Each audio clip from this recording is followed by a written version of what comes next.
Hello, I'm Beryl Dakers. Welcome to Palmetto Scene. As the school year comes to an end, we've seen how the COVID-19 pandemic has greatly affected the educational process. With school campuses closing across the nation, both students and teachers have had to adapt, bringing about new ways of learning and new ways of teaching. South Carolina educators showed their resiliency and their dedication, quickly organizing resources to make classes available online and to ensure continued academic success for all students. Whether or not you're teaching kindergarten or juniors or seniors in high school, we call them our kids and not just our students. South Carolina teachers are dedicated to their work, but the coronavirus has certainly made their jobs harder. Since the COVID-19 closures, school has been turned completely on its head and everything has changed from top to bottom. We are now doing everything remotely. Before, we were working to implement technology into the classrooms. Now it's like we're trying to fit the classroom into technology. Teaching online is new for most traditional educators, requiring them to step far outside their comfort zones. I've always done everything hands-on in the classroom. Now I'm preparing weekly PowerPoints with a lot of links for my students to various videos to supplement the teaching. I send home weekly packets that have paper books for students to read and some fun interactive materials that go with the lessons. I try to make it really still something that's fun and engaging. I see a lot of interactive games. I've seen instrument lessons going on with our band and orchestra classes. Coaches are meeting with their students in meetings to continue on their health classes, and students are required to do physical activity logs. I've seen teachers posting exercise videos, so we are definitely doing what we can to encourage kids to get up and move. My class is about 30 students, and twice a week we meet on Google Meet and we have a video conference and I answer questions. They do have Google extensions that allow them to raise their hand, or it will give me an alert if they are trying to get my attention. I tell them if they want to hide their camera and they don't want their face to show up, that's more than fine. If they don't join the chat, they can contact me through Google Classroom. Some students are comfortable with communicating with the technology, while other students need more guidance. School districts are employing technology learning coaches to train teachers and students alike to work within an e-classroom environment. Districts are also posting lists of tools and resources available to parents on school websites and are trying to make sure their students' needs are being met, including food and even mental health.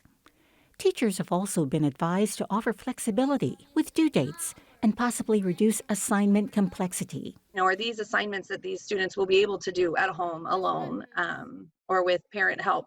We want to give challenging work, but we also have to recognize not all of our students have a home life situation where they can focus. A lot of households, the parents are essential employees and aren't even at home at all.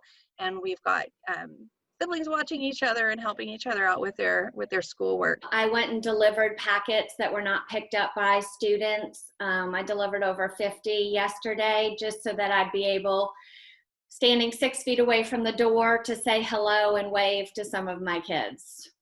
Many teachers are also parents and are finding it hard to keep a regular schedule and take care of needs at home.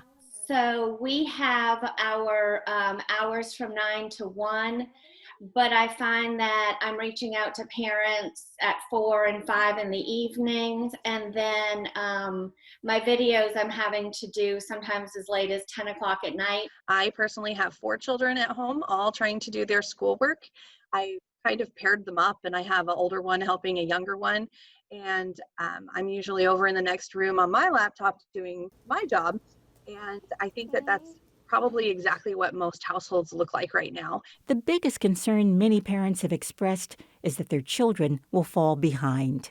My biggest concern is that if they don't do any additional work during the summer, that they're going to go into the next year a little bit farther behind. The other grades are going to probably have to back up more so than they've ever had to do before. There will probably be a certain time period that it will be necessary for me to review some concepts and evaluate what they know, what they can do. And I may have to backfill some of that information at the beginning of school. Teachers are experiencing mostly positive feedback from parents who appreciate them going the extra mile during these circumstances and are also noting that many of their children are adapting quickly. This has not been the end of all education. We've been able to respond and adjust and adapt, and it's working, and that's wonderful. We are able to get through this. Teachers, parents, students, administration, everyone will work together to get this done, and everything will be all right in the end.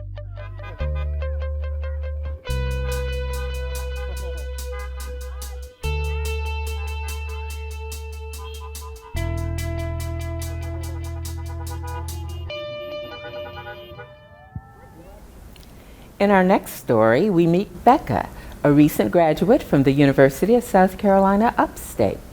Becca started attending USCU at age 14 through the Scholars Academy program.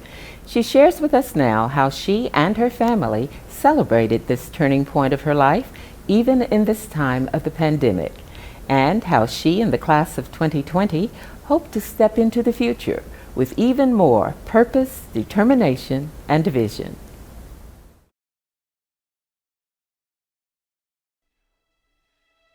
When I first found out about graduation being canceled this May, I was just in shock, really, because it seemed like everything with this pandemic just happened so quickly.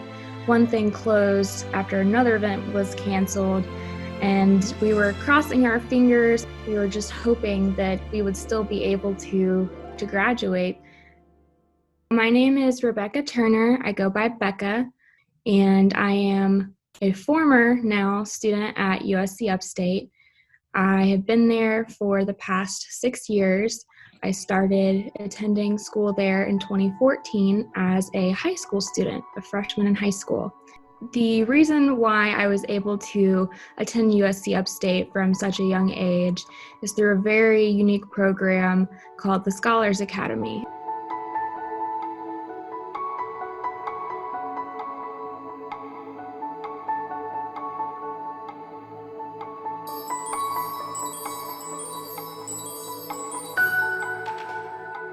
So this past Tuesday, I virtually graduated from USC Upstate with a bachelor's degree in communications with a focus in public relations and minors in nonprofit administration and political science. So graduation was really special to me because I was in that program.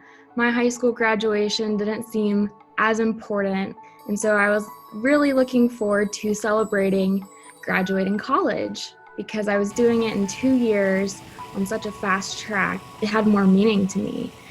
The ceremonial aspect of it wasn't as important to me as my family just getting to see me walk across the lawn at Upstate on their quad with the beautiful flowers that they always have in May. That was something that I was looking forward to. And now that I'm not able to celebrate it, it's been a disappointment for sure. Since I wasn't able to go to the ceremony at USC Upstate, my family decided just to have a very intimate, small gathering of just my immediate family members to celebrate my graduation because it is such a big turning point in my life. And so we got together. My parents came, my mother, Lisa, my father, Joel, as well as my 14-year-old brother, Henry, who is now taller than me. He got taller than me in these last 2 months that I haven't seen him, which was funny. And my mom also brought my 2 dogs, Gracie and Newton, to celebrate with us. My boyfriend and I went down to Sullivan's Island to be with his parents to also celebrate my graduation. and we just got to spend time together, which was really nice. In August, I will actually be starting graduate school with the University of Florida. Luckily for me, it's already an online program, but I'm very excited to start it. It's in public interest communications. I think that the pandemic has just opened my eyes up a bit more to just the struggles that we all have on a daily basis that perhaps get overlooked normally. I often think about the children that their parents are considered essential workers, but they still have schoolwork because they're in 4th, 5th, 6th grade and they're without Wi-Fi at home or without technology at home, and they don't even have a caregiver to take them to the Wi-Fi buses or have someone to take them to where the food pickups are. And so I think for me, I am hoping to, after I finish this degree with the University of Florida, to go and get my EDD in educational policy. And so for me, I think it has just strengthened my passion for educational policy and just how many issues there are and how much work still needs to be done for things like this that are probably going to continue to happen.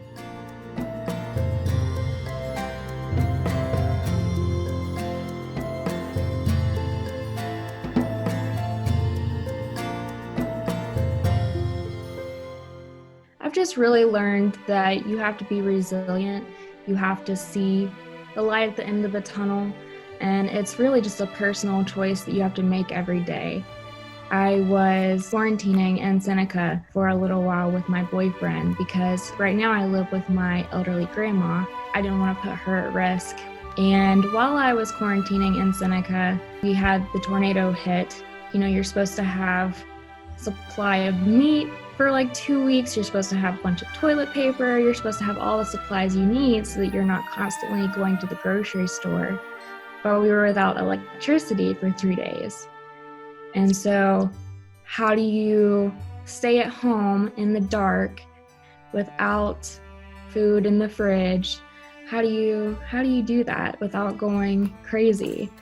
That, I think, really taught me how to just, like I said, see the light at the end of the tunnel, that every day we'd go outside, see all the volunteers that came to help clear the trees out of the way, and even brought a hot meal to our door the day after we got power. So we didn't end up taking them up on their offer so that they could give that to somebody else. But just really seeing the community come together, even in a time when we're supposed to be distancing from others, coming together through that distance.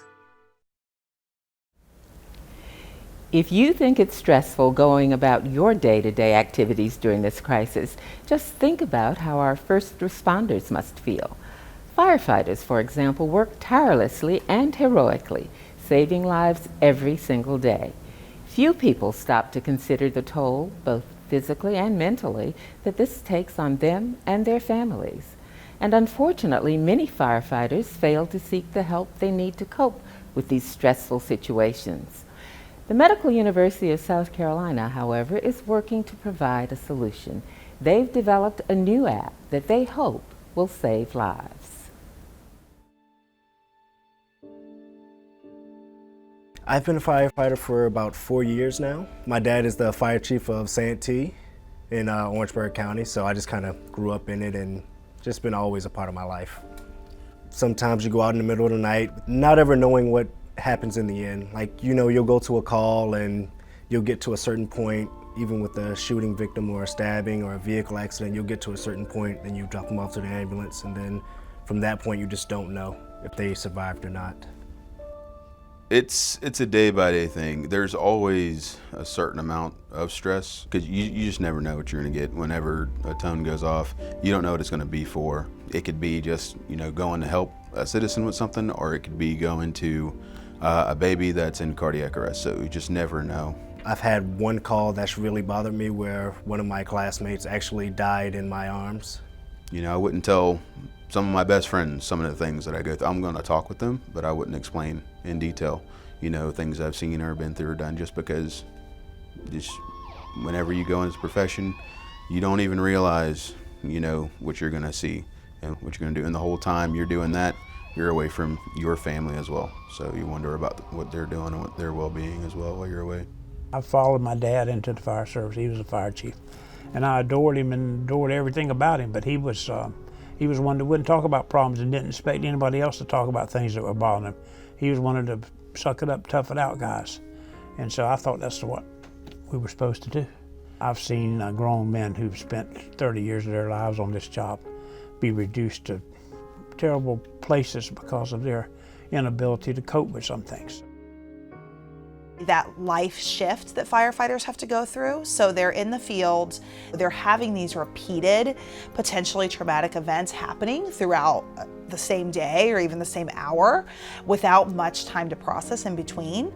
And then they get off work and they go home. So they go home and it's a complete shift in environment. So they now have to switch into dad role or husband role.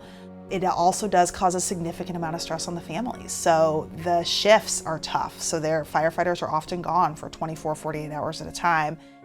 And we very strongly support one another. Most everybody that I know in the fire service is in it to do good work and to save lives and to be rescuers. I mean, that sounds a little dramatic, but that's what we do. That's what drives us. That's what drives the adrenaline. And unfortunately, because we've never had a system to care for us from a behavioral health standpoint, you know, we've sent a lot of people to retirement and not doing well. The National Foundation for Fallen Firefighters, they reached out to us looking for some behavioral health resources. They were having a really high increase in suicide rates among the fire service, and we're really just looking for some resources and some partnership to try to figure out how to help this moving forward. So we first partnered with them and started making some resources. So the first resource that we made was targeting therapists working with firefighters. A big issue that comes up is that firefighters a lot of times don't seek mental health treatment, and when they do seek mental health treatment, once they go, they a lot of times are dissatisfied because therapists don't necessarily know much about firefighter culture. They don't know much about the stressors that firefighters face. So we developed Helping Heroes, which is an online resource that gives basically additional training to therapists in how to work with firefighters. They can see it on the screen, they can listen to other firefighters, they can listen to other clinicians who have worked in this field. And all of our clinicians who serve on our team, it's a requirement that they go through that training program and take it online. Then we also have firefighter-facing apps. We have a suicide prevention app, and that specifically focuses on what to look out for. What are some risk factors for suicide, both in yourself and then also for a colleague or for a peer. We have one for firefighters, an online resource that's called Firefighters Helping Firefighters, and the purpose of this one is to reduce stigma. So a huge problem within the fire service, but also just kind of in general with mental health, is the stigma around seeking help. So this resource has videos of firefighters who have sought help, and it doesn't necessarily have to be professional therapy. It can be, I sought help by talking with my pastor or by talking with my spouse, and what led them up to seeking help and what it was like for them. And then we also have a substance use and misuse app. So this is similar to the suicide app. And then lastly, the spouses and families app. And this is specifically for spouses and family members of firefighters, talking with them about how to talk with your firefighter, but then also how to handle some of your own stressors that come up. All of our resources are available online. They're free, with the whole purpose that a lot of firefighters aren't going to go in for professional mental health treatment, but they will look at an app and they will get some information through that. In this day and time with our young fellows, a lot of them are tied to their cell phones or their laptops, and they're all about technology. So we're trying to win them over, so to speak, by letting them access this information through their cell phone if they want to, and they can and they do, and it works well. And so we get a chance to get them brand new before they've been tainted by old careers and bad thoughts. And we got to keep them in a good place, and that's what this is about. I cannot see myself doing anything else other than fighting fires. The brotherhood, the calls, helping people, I honestly cannot do anything else with my life. And you know, there's somebody that has to do it. And I know that if I was to pick up the phone and I needed help, that I'd hope somebody would come to me no matter what. So, and I like being that person.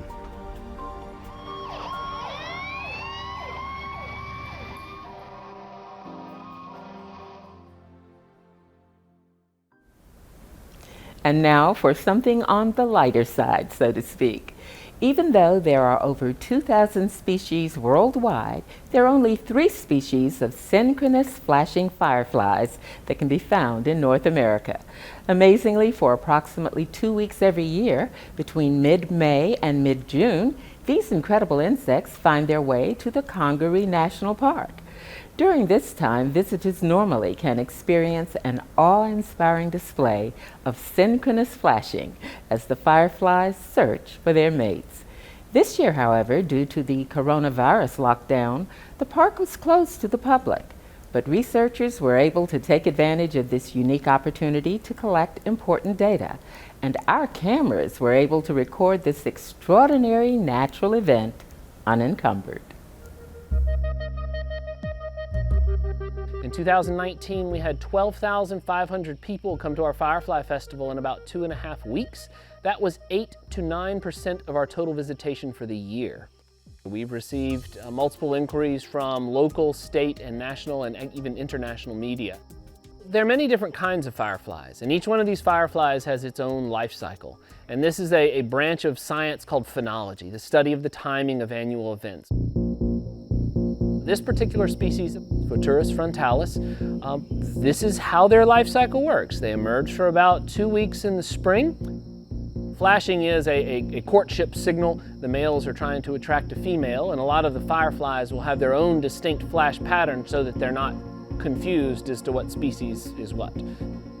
It is a chemical reaction in the abdomen of the firefly that produces light.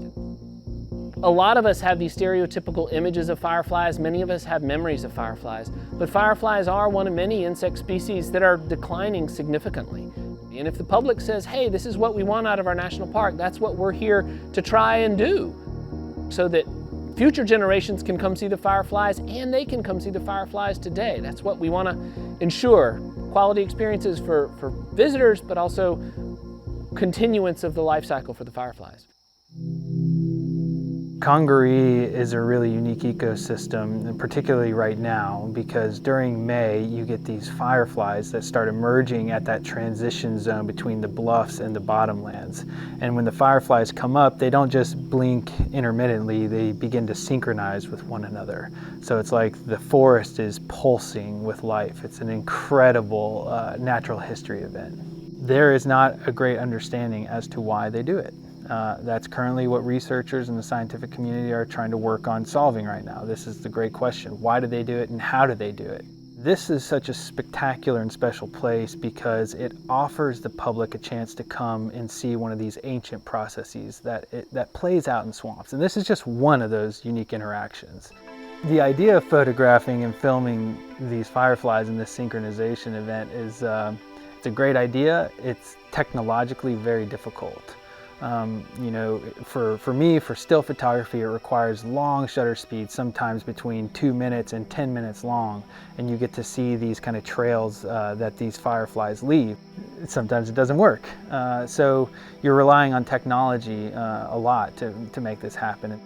But at the same time, when you're just sitting there watching it and you're realizing that you're fumbling with this equipment, you kind of stop just to look at it and just say, God, like, my mind is blown. The whole thing is just pulsing. It is incredible.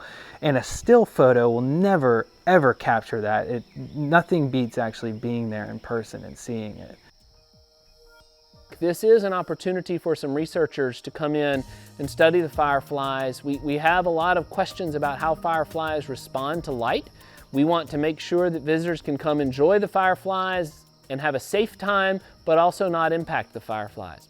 If we can harness that wonder and imagination and curiosity here, there's a chance for a message about things we can do, maybe to expand, firefly habitats or protect those habitats in other places, in other backyards, in other parks. But therein lies discovery and the opportunity for a place like this for people to come experience it, but get engaged with it, and scientists too. The Firefly Show is such a spectacular event because it opens up these ecosystems, these incredible places to the public. And it's something that anybody at any age can enjoy and appreciate. For more stories about our state and more details on the stories you've just seen, do visit our website at palmettoscene.org. course, don't forget to follow us on social media, Facebook, Twitter, and Instagram, at SCETV, #Palmetto Scene.